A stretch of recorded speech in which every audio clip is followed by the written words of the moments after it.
Hi, my name is Alex Letts, and I'm here to talk about my applied project, which is titled The Effects of Vocal Shaping on the Intelligibility of One-Word Mans in a 3-year-old Learner with Autism. So, the rationale behind choosing this subject was that I saw that this learner had strong skills in manding and echoics, but as far as his manding went, it was not easily generalized across texts. There were some texts who knew what he was saying, and there were some texts who did not. This led to delay in reinforcement and also some behaviors due to frustration of not being understood. So the goal of this project was to determine whether or not a vocal shaping protocol would be able to increase the frequency of which this client was able to emit intelligible mans. Intelligible meaning that any listener would be able to understand what the speaker is saying, whether or not it's the adult form of the word. Without it being the adult form of the word. So the subject of this project is a student named LG.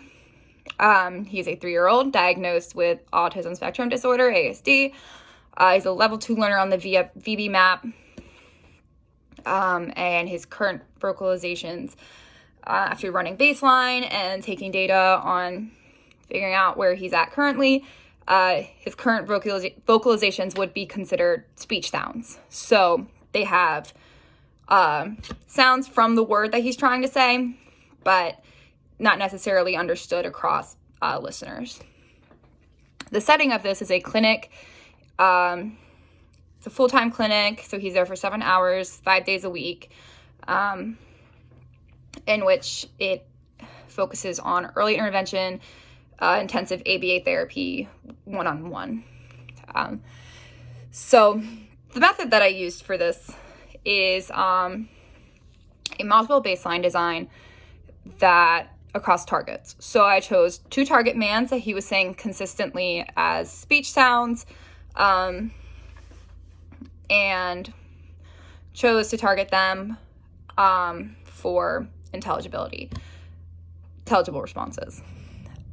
So the independent variable of this would be the implementation of the vocal shaping, and then the dependent variable would be whether or not intelligible responses are emitted, so the frequency of which those are emitted. As far as data collection goes, the way I took data is, so the way that data was taken was frequency data. So throughout the entire session, we would take the number of intelligible mans and divide them by the amount of total mans emitted. And this would give us a percentage of which we would say this is the percentage of which he is vocalizing with intelligible responses. During baseline, we did this by first giving the opportunity to independently man. So 3 to 5 seconds, pause, see if he mans independently. If he does not man independently, go into prompting up to 3 times until you get a vocalization. That vocalization will be reinforced with 30 seconds to 1 minute of time. Non-responses are not reinforced. For implementation, again, you get the 3 to 5 seconds for an independent man, and then up to 3 prompts until you get an intelligible response. If no intelligible response is given during that trial, then you would reinforce with 5 to 10 seconds of the reinforcer just to keep motivation up and momentum. But then quickly recontrive for another opportunity demand, in which case, when you do get an intelligible response, that's when you would reinforce with the 30 seconds to 1 minute with the item. Okay. So the results of this project was that it seemed to me that there is a very clear functional relation between the onset of the intervention and an increase in intelligible responses. So for baseline, we were at a solid 0% for both targets, even after one target was put into intervention and the other was not. 0% intelligible responses. They were all speech sounds or below. As soon as the intervention was put into place, we saw an increase by usually at least around 10%. Responses were intelligible, and then from there on, we saw a positive trend of an increase in intelligible responses. So to me, this shows that there is a functional relationship and that the protocol was successful.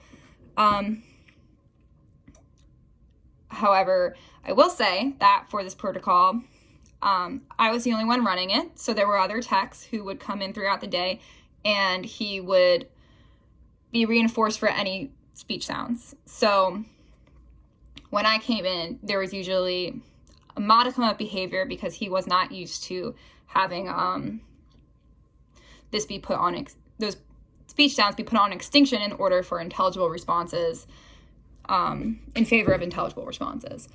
So next time, perhaps some more consistency in that across providers, as well as just consistency in the timing of these, because there were significant time breaks in between sessions, which I do believe caused less progress to be made, and in some cases progress to be lost.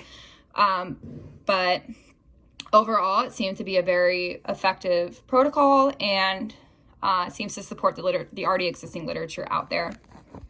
Thank you.